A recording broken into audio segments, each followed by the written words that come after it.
The public's perception of a man running for president. The grueling reality of Bill Clinton's life on the campaign trail.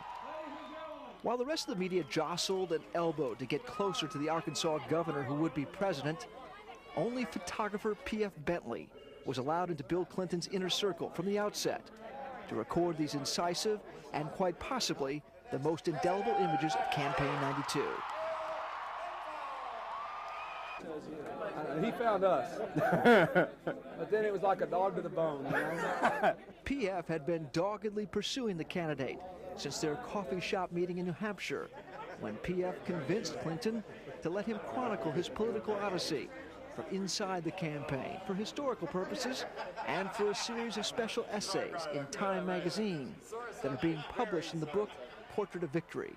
I kind of talked him into it, and you know, I guess I'm a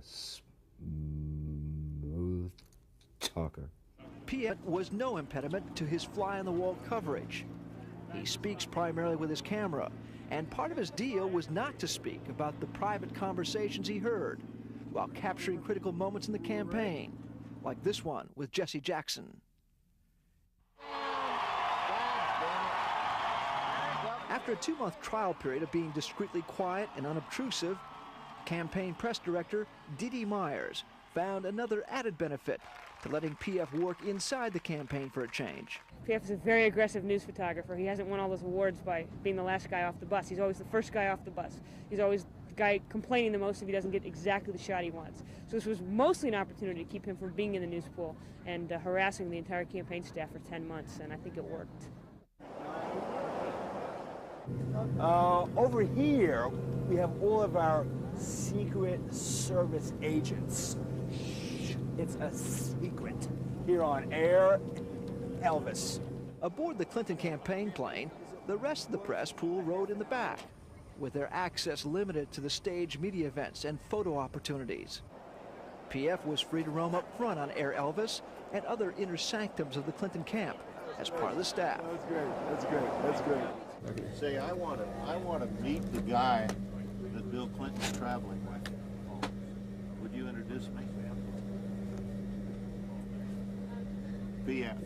The ultimate success in photography when it comes to a political campaign or following a world leader is to pull off an exclusive and to gain total access. Even competitors like Newsweek's Peter Turnley appreciated P.F.'s media coup and hoped it would spell the beginning of a new openness and trust between a president and the press. P.F.'s Portrait of Victory, from Little Rock to the White House, started with small planes and small crowds. Before Clinton could get the public to focus on his policies, he had to survive the media feeding frenzy over his personal image and allegations of being a womanizer and a draft dodger. He never looked at me as being press who is after him. You know, it was hard on him, hard on Hillary. It was a tough time. P.F. captured Clinton's personal redemption when he surprised his critics with a strong second-place finish in the first primary in New Hampshire. He was finally free to take his campaign on the road to see how it would play to the rest of the country. There's Elvis. Elvis is on the third. Elvis is holding. Elvis is in the car. What's it at here? And we're back once more on the KCSJ Morning Talk Show. Good morning, Pueblo and Southern Colorado, and once again, welcome. The day when the future president of the United States possibly could be in town. Pueblo, Colorado, just another stop on the endless tour of America that all presidential candidates must endure. P.F. Bentley has also had to endure every flight, bus ride, motel, rally, and banquet to be able to chronicle this uniquely American political process. The drill was virtually the same at every stop on the campaign. While Air Elvis was landing, the press's rapid deployment force had already hit the ground and was moving out to take their positions for the obligatory photo opportunities. P.F. was the first off the campaign plane. free from the pressure of having to get the picture or quote of the day like his colleagues in the press pool, PF looked for shots that would tell more about the man and the process. The campaign on its own is kind of a comical trip all over the country as to how we choose who's in charge of it. My friends here in Pueblo, I'm glad to be back here. Does he ever seem just automatic, or can you tell when he's generally enthusiastic about a situation? Well, you can tell. I mean, I've been out there when he's had tears in his eyes. Bill Clinton is really who he is out here.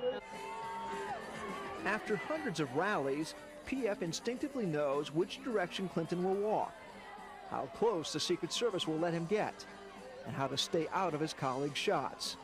He still likes to talk to people on their own. He's happiest being able to speak to people head to head. After the rally, Clinton and his staff took refuge from the crowd and the press in a Pueblo auto parts store for a quick lunch break of burritos and fried beans. PF also recorded the physical toll of the campaign as Clinton battled against the bulge and had to retreat to a hotel steam room to rescue his strained vocal cords. Here's a case where it's really his own time. And in a case like this, I ask him. As a member of the campaign family, PF was also included in some of the rare moments when the Clintons were a family, and the private moments when Bill and Hillary could be a couple. Hillary is very warm towards him, and when I hear that she's cold, that isn't how I've looked at it. They are constantly hugging and kissing and touching each other.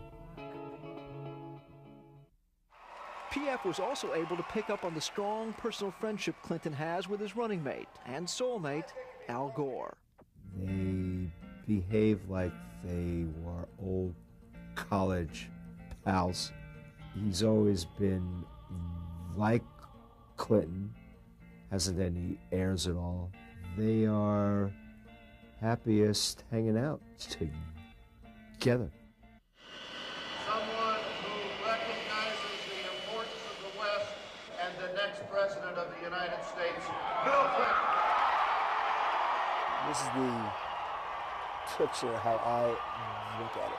After hundreds of rallies, PF was still searching for different angles to the campaign story we've all seen before. By focusing on the behind-the-scenes activities, the staff behind the candidate, the media scrutiny all candidates must subject themselves to, and the comic relief that helped them all get through the game, a three-time veteran of campaign press pools, PF's special access on this one made him fair game. We believe the more that the American public gets to know who the real Bill Clinton is, the better off we'll be. Clinton campaign director Bruce Lindsay's gamble on PF appears to have paid off, with the refreshing, memorable images no political or Hollywood consultant could manufacture. The way I understand it is it was a picture taken while he was rehearsing for the Arsenio Hall show. And I thought it strange that a presidential candidate would want to make that kind of impression on the people rather than being a politician. He wanted to be a person. Did he make an impression on you? He made an impression as a person. That's why I'll vote for him.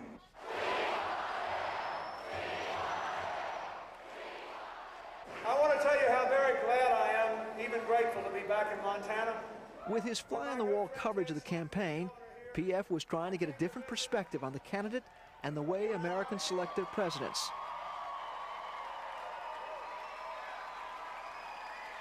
It's been an okay time. It's been a hell of a year, hasn't it? Yeah. It's been a long year. I don't know if I want it to be over or not. Well, I don't know. For PF Bentley, this campaign day ended in Seattle, Washington, some 20 hours after it started in Little Rock, Arkansas. Having spent the better part of the year on the road and living in motels, he decided that even if he was invited to go on to the White House to cover the Clinton presidency, his story ended on election night. I feel that the campaign is the true hit, and that after it's over, I head home, and he's off on his own after this.